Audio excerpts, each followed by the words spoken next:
안녕하세요. 강대영입니다. 네, 오늘은 왜 우리는 나와 생각이 다르면 화가 나는 것일까라는 주제로 한번 이야기를 나눠보도록 하겠습니다.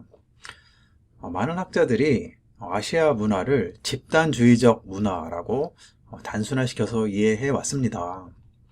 그러나 고려대학교 허태균 교수님에 의하면 한국은 관계주의에 따른 나의 주체성이 높은 나라라고 설명을 하고 있습니다. 그러니까 이런 거죠.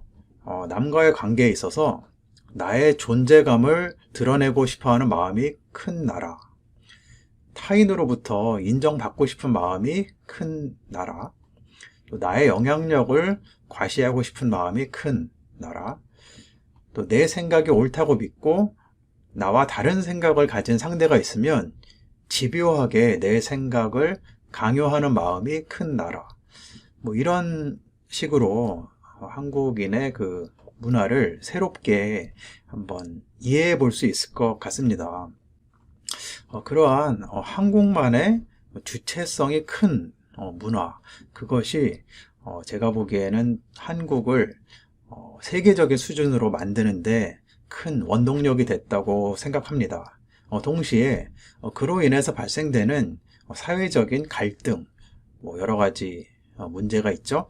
그런 거에 대한 또 설명도 가능하다고 생각합니다. 나와 다른 상대를 그대로 받아들이고 존중해 줄 수 있다면 얼마나 좋을까요? 하지만 그렇지 않은 경우가 우리 주변에는 굉장히 많은 것 같습니다. 예를 들어서 인터넷 커뮤니티에서 어떤 드라마에 대한 감상문이 올라왔는데 엄청난 악플을 서로 주고받는 모습을 보게 되었습니다.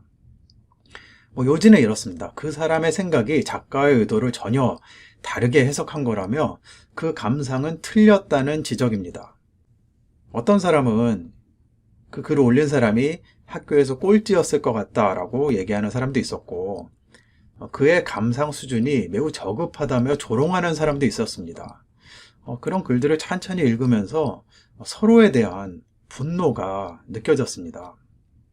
그러다가 어느 순간 그러한 감상을 그냥 있는 그대로 받아들일 수는 없을까 하는 의문이 들었습니다.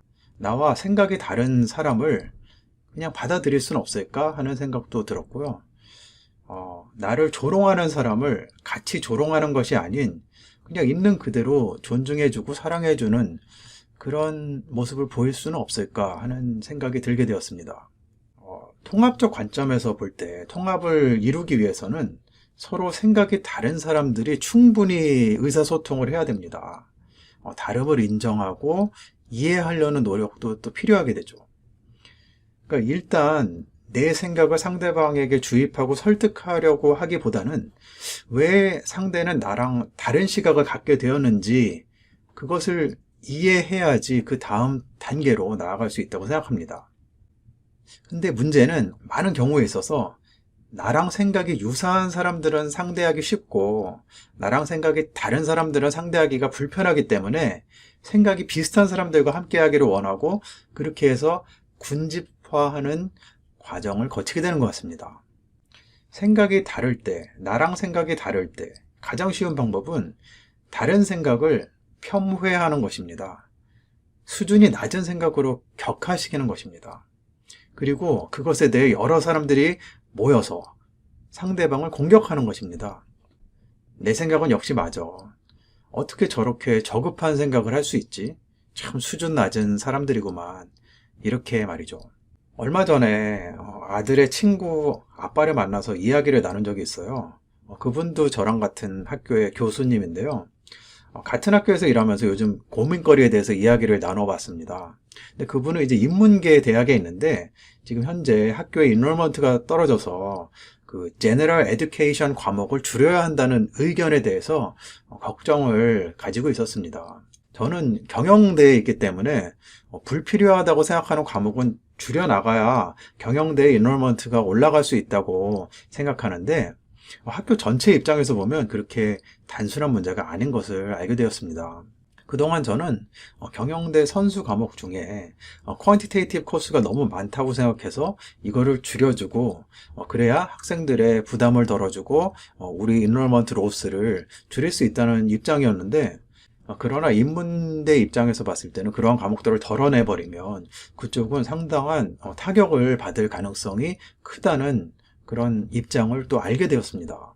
그렇기 때문에 통합적 관점에서 볼 때 다름에 대한 인정과 이해 이후에는 무엇이 필요할까 한번 생각해 보게 되었는데요.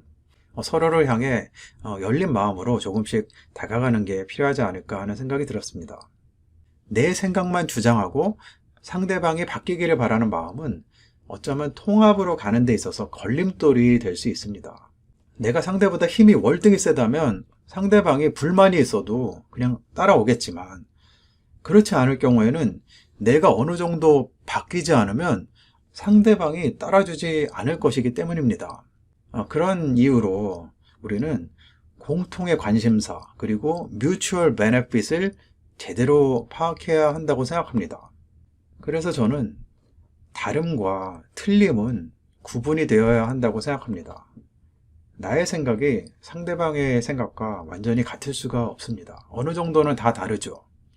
그런데 문제는 내 생각과 다르면 틀리다고 여깁니다. 그리고 상대방의 생각을 바꾸기 위해 계속 정보를 줍니다. 그래도 바뀌지 않으면 상대가 좀 모자라다고 생각합니다. 사실 우리는 학력고사 세대, 수능 세대로 항상 정답을 맞추는 데에 관심이 있었습니다. 근데 사실 수능 문제를 보면 시각에 따라서 정답이 약간씩 애매한 문제들이 있어요. 근데 더 문제는 내가 정답이라고 생각한 답이 그냥 오답으로 판명되면 우리는 바로 수긍하고 오답 노트를 만들어 버립니다.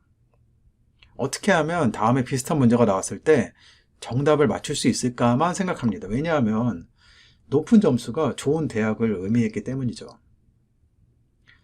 그러한 학력고사식, 수능식 마인드는 어른이 돼서도 유지되는 것 같습니다. 물론 다양한 생각들을 존중해야 된다고 말은 합니다. 하지만 다름의 문제에 부딪히면 틀림으로 인식하고 정답이 무엇인지에만 관심을 갖는 것 같습니다. 저는 오늘 왜 우리는 나와 생각이 다르면 화가 나는 것일까라는 주제로 한번 이야기를 해봤는데요. 그 다름과 틀림의 관점, 그리고 나의 주체성, 그런 거를 좀 생각해 보면 어느 정도 상대방과의 그 관계 속에서 통합의 관점에서 이해를 하고 보다 한 단계 나아갈 수 있는 그러한 실마리를 찾을 수 있지 않을까 해서 영상을 남겨보았습니다. 네, 시청해 주셔서 감사드립니다.